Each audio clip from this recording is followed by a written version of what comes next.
नमस्कार दोस्तों। अक्सर ऐसा होता है कि जब कोई व्यक्ति किसी दूसरे व्यक्ति से कहीं घर, मकान, ज़मीन या प्रॉपर्टी खरीदता है तो ऐसे में उस व्यक्ति के दोबारा सरकार को 5 से 7% तक का राजस्व शुल्क या कह लें कि रजिस्ट्रेशन शुल्क देना होता है या स्टाम्प ड्यूटी पे करनी होती है। तो दोस्तों ऐसे में खरीदार द्वारा दिया गया राजस्व शुल्क, स्टाम्प ड्यूटी सरकार के खाते में चली जाती है और तहसील कार्यालय द्वारा ऐसे में खरीदार को एक रजिस्ट्री या सेल डीड रजिस्टर्ड करके दे दी जाती है। तो दोस्तों यहाँ जानने वाली बात यह है कि क्या केवल रजिस्ट्री के आधार पर या रजिस्टर्ड सेल डीड के आधार पर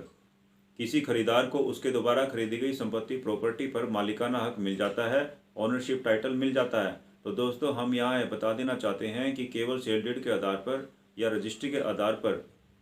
किसी व्यक्ति को उसके द्वारा खरीदी गई संपत्ति प्रॉपर्टी में किसी तरह का मालिकाना हक नहीं मिलता है जब तक कि वह खरीदार सरकारी रिकॉर्ड में या कह लें कि गवर्नमेंट रिकॉर्ड में मालिक के तौर पर अपना नाम दर्ज नहीं करवाता है। दोस्तों अब हम यह जानेंगे कि सरकारी रिकॉर्ड में मालिक का नाम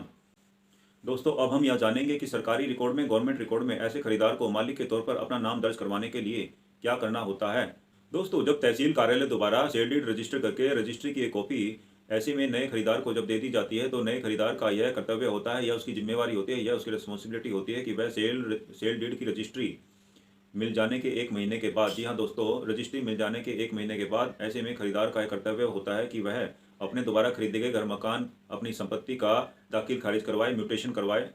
या कह लें कि इंतकाल दर्ज करवाना अनिवार्य होता है। दोस्तों ऐसे में नए खरीदार को चाहिए कि वह अपने रजिस्ट्री की एक फोटोस्टेट कॉपी लेकर के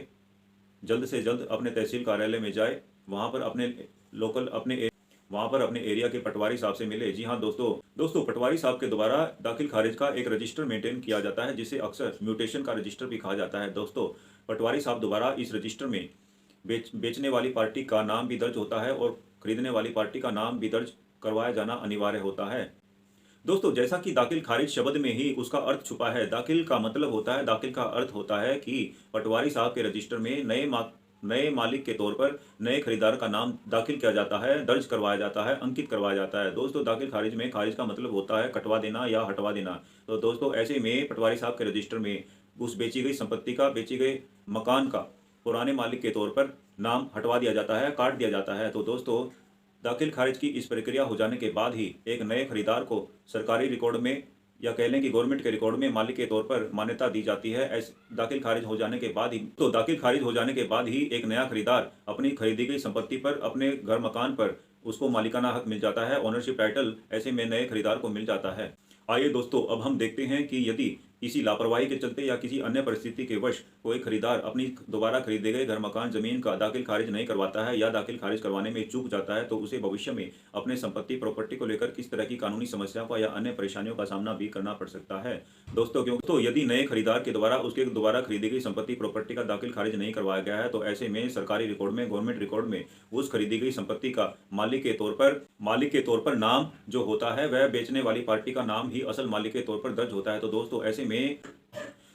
ऐसे में यह पूरी संभावना होती है, किसी तरह की संभावना से इनकार नहीं किया जा सकता है कि कोई पुराना खरीदार धोखाधड़ी करके या गलत तरीका अपना करके ऐसे में खरीदार के द्वारा खरीदी गई संपत्ति, घर, मकान को किसी दूसरे व्यक्ति को धोखाधड़ी से बेच सकता है। तो दोस्तों यदि किसी व्यक्ति के साथ उसके द्वारा खरीदी गई घर, मकान, संपत्ति को कोई धोखाधड़ी करके किसी दूसरे व्यक्ति को बेच देता है अपने दोबारा खरीदे गए मकान, संपत्ति पर अपना हक साबित करने के लिए, ऐसे में खरीदार को कोर्ट में कई सालों तक चक्कर काटने पड़ जाते हैं और मानसिक परेशानियों का सामना अलग से करना पड़ जाता है। दोस्तों अक्सर यह भी होता है कि जब कोई व्यक्ति कोई संपत्ति, घर, मकान खरीदता है तो वह अपने जीवन भर की पूंजी से, जीवन भर की रकम से या कह लें कि कई बार उधार लेकर भी अपनी घर, मकान, संपत्ति को बनाया जाता है। तो दोस्तों यदि किसी व्यक्ति के साथ